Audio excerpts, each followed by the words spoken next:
748 is your time.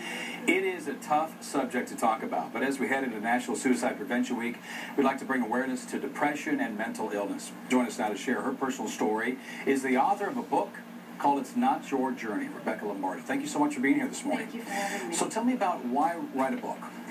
Well, it started because I personally have been dealing with bipolar disorder for 23 years. 2013 was a particularly low time for me, and I did attempt suicide.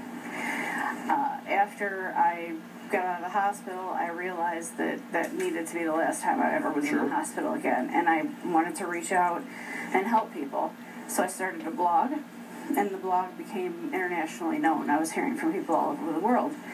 Then I decided to change it into a book, and here we are, and still reaching even broader audiences. Yeah. So what does your book address? Is it speak to people that are going through this? Does it talk to their families? Absolutely. What's the best part? That's the thing about it, is that whether you have depression or not, you can read it and gain more insight into the topic. A lot of people are telling me, my daughter has it, I don't understand. Right. They read it and they know better.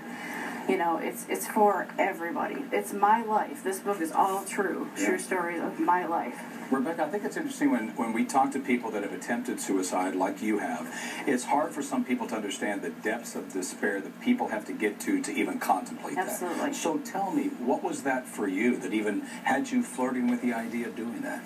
Well, in actuality, I am a recovering self-injurer. Oh.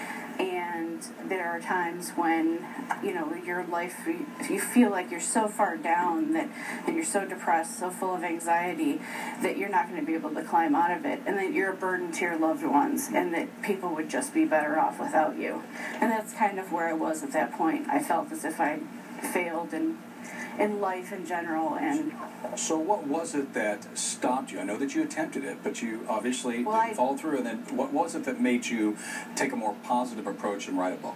Well, I did go so far as to hurt myself and take some pills. So, I was there, but I got to the ER, and, they took care of it from there. But what got me to realize that this was the end of it was initially my husband, because just the look on his face when we're in the emergency room and he doesn't know if I'm going to make it, that, and a very dear friend of mine, her husband killed himself recently, and I was hearing all these stories from her, and it was just a combination of things. Well, I'm really happy that you are with us and you're helping people with this depression and the mental illness. Real quick, tell us, how can we get the book?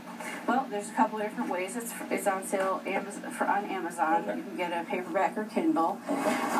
And I also have a website, www.rebeccalombardo.com, so you can get it there as well. Rebecca, thank you so much. Appreciate your time. Thank you very much for having me. You bet. Stay with us. We'll be right back.